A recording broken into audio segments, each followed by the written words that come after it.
सवालों को समझने के लिए अगर आपको इस तरह के सवाल में दिक्कत होती है तो पहले कुछ चीज़ें हैं ये समझ लिए। जैसे हमने कोई एक सेट ले लिया 1 2 3 4। अब ध्यान से समझिएगा 1 2 3 4 और हमने कहा x कोई नंबर है, वो नंबर जो है वो बड़ा है, x बड़ा है, x की तरफ मुँह खुला है ना, जिसकी तरफ मुँह खुला है वो नंबर बड़ा है, किससे बड़ा है 1 से। x कोई एक नंबर भी हो सकता है, ज़्यादा भी नंबर हो सकते हैं, वो किससे बड़े हैं 1 से बड़े हैं। तो 1 से बड़ा आपको कौन कौन दिख रहा है 2 3 4, तो आप आंसर लिख देंगे 2 3 4। ठीक, एक सवाल ये हो गया। ये मान लीजिए एक सवाल हमने बना दिया, अब सवाल यही दिया है, इसी में से और सवाल बता रहे हैं। इसमें एक बात ये हो सकती है, हमसे कहा कि x कोई नंबर है जो बड़ा है 3 से, तब आंसर बताइए क्या होगा। x की तरफ मुंह खुला है, नहीं वो नंबर जो है 3 से बड़ा है, तो 3 से बड़ा इसमें एक ही सेट में कौन है इस पूरे में 4, तो आपका आंसर क्या हो जाएगा 4।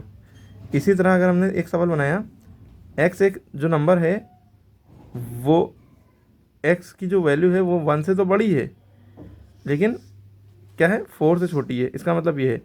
अब बीच वाले पे फोकस करिए, बीच वाले फोकस करने से पहले यहाँ से देखिए x की जो वैल्यू है 1 से बड़ी है, यानी 1 से बड़ा क्या है 2 3 4, लेकिन आगे कंडीशन लगा दी कि 4 से छोटी है, यानी कि आंसर क्या होगा आपका 2 3। 2 3 1 से बड़े हैं और 4 से छोटे हैं, तो इसका आंसर हो गया 2 3। लेकिन अगर हम इसी क्वेश्चन में एक ट्विस्ट कर दें, सेम क्वेश्चन में, वो ट्विस्ट ये है कि अगर हम कह दें कि x एक जो नंबर है, और अब यही सेम क्वेश्चन उतार रहे हैं, 1 से बड़ा है और 4 से छोटा है।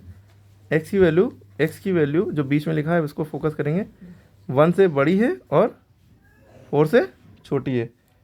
1 से बड़ी है 4 से छोटी है, आप क्या आंसर लिखेंगे 1 से बड़ा 4 से छोटा क्या है 2 और 3, लेकिन एक शर्त लगा दी लेस देन इक्वल टू 4। अब इसको क्या पढ़ेंगे लेस देन इक्वल टू 4।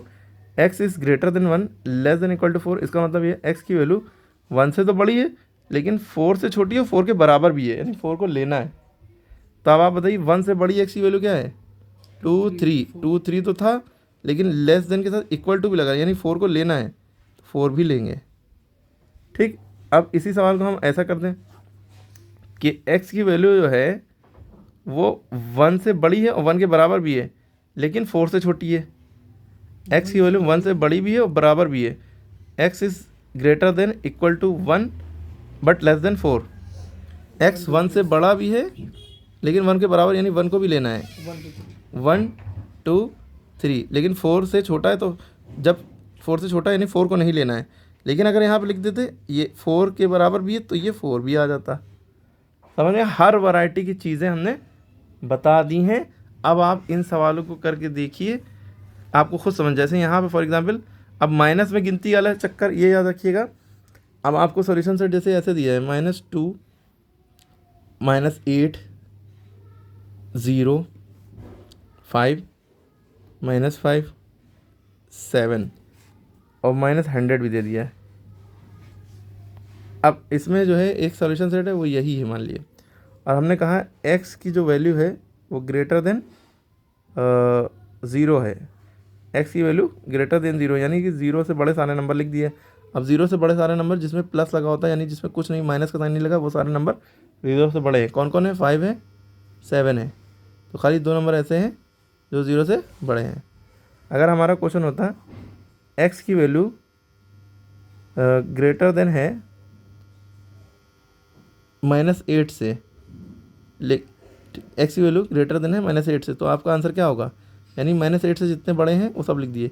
-8 बड़ा है कि -100 बड़ा है, -8 या -100। हाँ क्या -8, क्योंकि माइनस में जितनी छोटी गिनती उतनी ही बड़ी, -100 -1 से भी छोटा है, बल्कि माइनस की जितनी भी गिनती हैं वो सब 0 से छोटी होती हैं। ठीक है, तो -8 और -100 में कौन बड़ा -8, तो हमें जो देखना है कि -8 से भी -8 से बड़ी x की वैल्यू जो है -8 से बड़ी है, तो -8 से बड़ा -2 है, -5 भी -8 से बड़ा है, तो आप कहेंगे सर -5 -7 है ही नहीं, इसमें 2 है माइनस का, और फिर 0 भी तो है -8 से बड़ा, और 5 तो प्लस का है, तो ये तो 0 से ही भी बड़ा है, और फिर 7 प्लस का है, कुछ नहीं लगा तो प्लस छुपा हुआ है, ये भी 7 से बड़ा है, ये भी -8 से बड़ा है।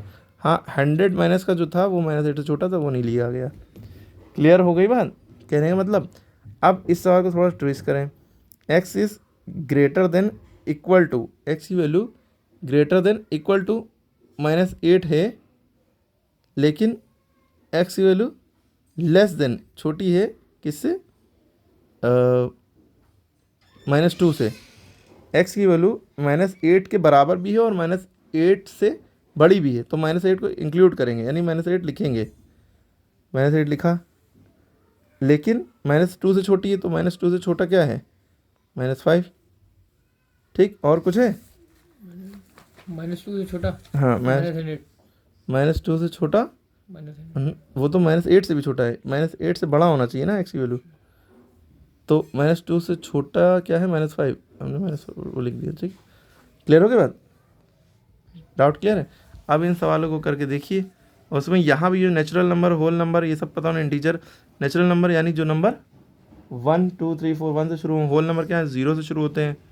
ठीक है, इंटीजर माइनस में भी होते हैं और +1 2 ये भी होते हैं। ठीक, तो x की value less than equal to 4 है, लेकिन x belong to natural number है। इसका मतलब क्या है, x की वैल्यू 4 से छोटी भी है, 4 के बराबर भी है, लेकिन x नेचुरल नंबर यानी 1 से शुरू होगा आंसर।